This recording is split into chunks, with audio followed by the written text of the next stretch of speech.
আসসালামু আলাইকুম। কেমন আছেন সবাই? আলহামদুলিল্লাহ আমি ভালো আছি। চলে আসলাম আপনাদের মাঝে আরো একটা নতুন ব্লগে। তো আজকের ব্লগটা হচ্ছে বিকেল থেকে শুরু করছি। এটা হচ্ছে বিকেলের ব্লগ আর পরের দিনের দুপুরের ব্লগ একসাথে করে আমি আপলোড করব।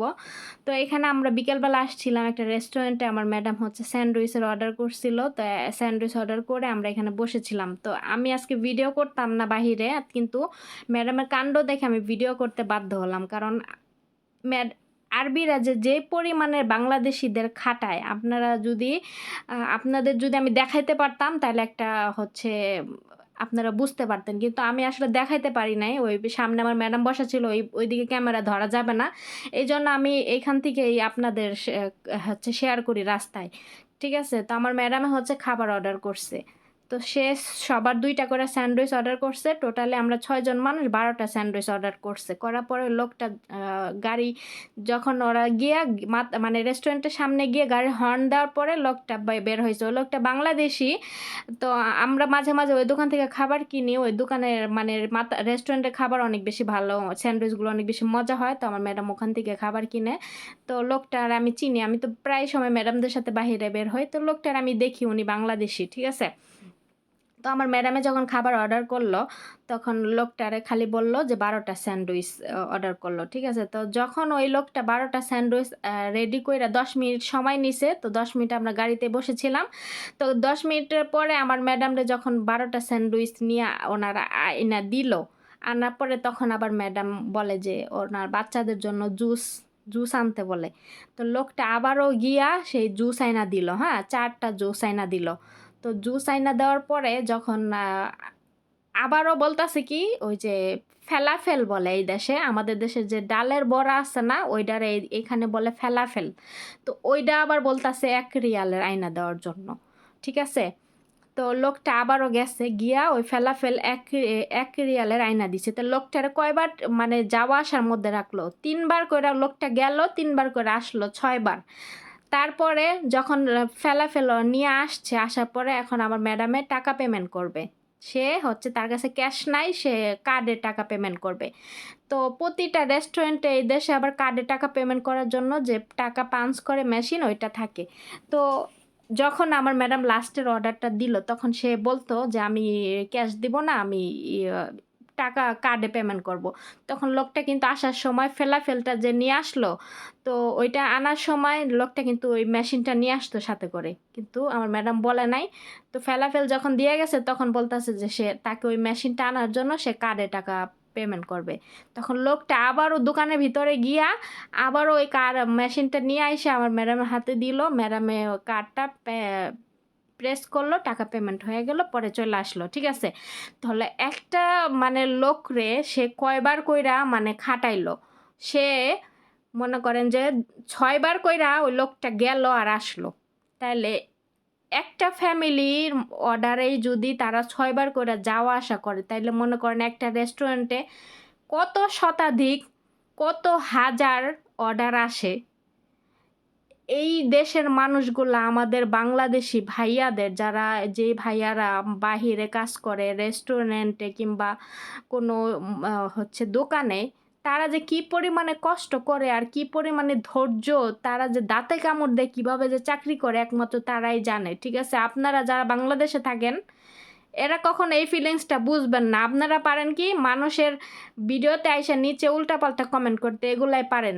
আর আপনারা খালি একটা মানে উদাহরণ দেখাইতে পারেন যে আমাদের টাকা দেয়া কিনা নিয়ে আসছে আমরা কেন আমরা কাজ করব না তা কি করব?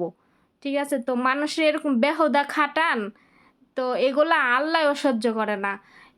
যে ভাইয়ারা বাংলাদেশী যে ভাইয়ারা রেস্টুরেন্টে চাকরি করেন, আর এক হইলো যেই আমরা মেয়েরা যারা আরবিদের বাসায় কাজ করি, এরা কিন্তু আমরা বুঝবো যে এরা যে কি পরিমাণে খাটায় আমাদের।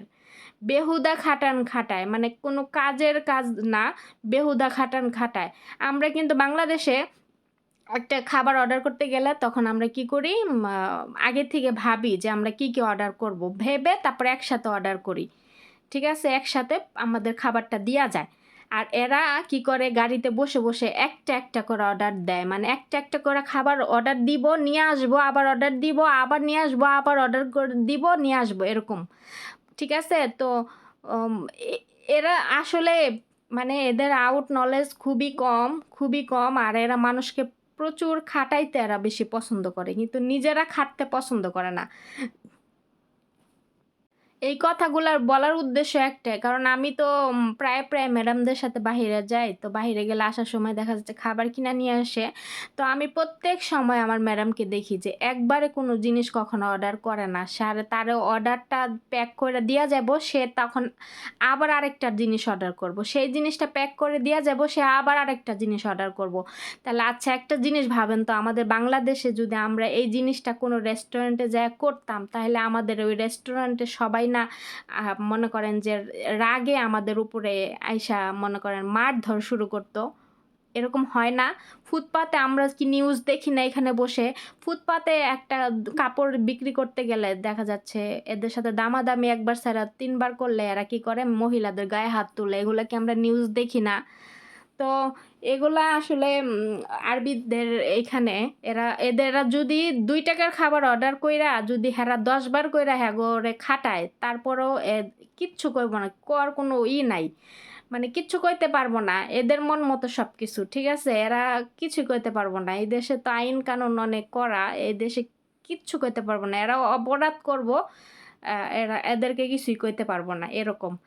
তো আমার এই জিনিসগুলা দেখে যখন বাহিরে যাই আমি অনেক খারাপ লাগে। তো ভাবলাম যে আপনাদের সাথে আজকে এই বিষয়গুলো শেয়ার করি যে আসলে যাদের ধৈর্য শক্তি না থাকে তারা কিন্তু বিদেশে করতে পারে না। এই যে আজকে এই লোকটারে যে কয়বার করে খাটাইলো, যাওয়া আসার মধ্যে রাখলো। এইখানে যদি অন্য কেউ কোনো থাকতো, তার কোনো ধৈর্য শক্তি নাই, সে হচ্ছে আম অনেক রাগী, তাইলে আমার মনে হয় যে আমার ম্যাডামের সাথে সে ঝগড়া লাগাই দিত। ঠিক আছে? কিন্তু এই দেশে এরকম হচ্ছে করার এই লোকটা কিছু বলে না। কারণ তার অনেক ধৈর্য নিয়ে সে এই দোকানে কাজ করে। আর এই লোকটা অনেক বছর ধরে কাজ করে। আমি যতদিন ধরে আসছি, ওই দোকানে আমার ম্যাডাম খাবার অর্ডার করে, আমি যাই মাঝে। তো আমি এই লোকটাকে প্রায় কয়েক বছর ধরে এখানে এই দোকানে দেখি। তো লোকটার মাশাআল্লাহ অনেক বেশি ধৈর্য আছে। ঠিক আছে? আর এই ধৈর্য না থাকলে এই দিকে আমার যেমন ধৈর্য, ওই দিকে ওই লোকটার তেমন ধৈর্য। তো আমরা প্রবাসী মেয়েরা আসলে যে আরবিদের বাসায় যে কতটা ধৈর্য নিয়ে কাজ করি, আর যেসব প্রবাসী ভাইয়ারা বাহিরে রেস্টুরেন্টে যে ধৈর্য নিয়ে কাজ করে, এগুলো না আমাদের ইগুলা না আমরাই বুঝবো। আমাদের কষ্টগুলো না আমরাই বুঝবো। আপনারা হয়তোবা অনেকেই বুঝবেন না। অনেক আপুরা আমার ভিডিওতে কত সুন্দর কমেন্ট করে। এদের কমেন্ট দেখে মনে হয় কি যে কমেন্টগুলা আসলে অ বারবার পড়ি। আবার অনেকে আছে যে হিংসার ঠেলায় মানে আ আ হাবিজাবি কমেন্ট করে। তো এত বেশি হিংসা ভাই ভালো না।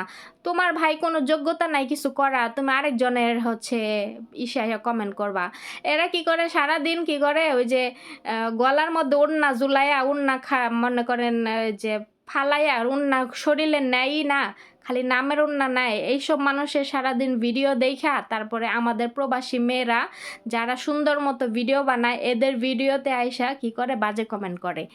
কারণ এদের হইলো প্রবাসী মাইয়াদের দেখলেই এদের কি শরীরে জ্বালা উঠা যায়, বুঝছেন?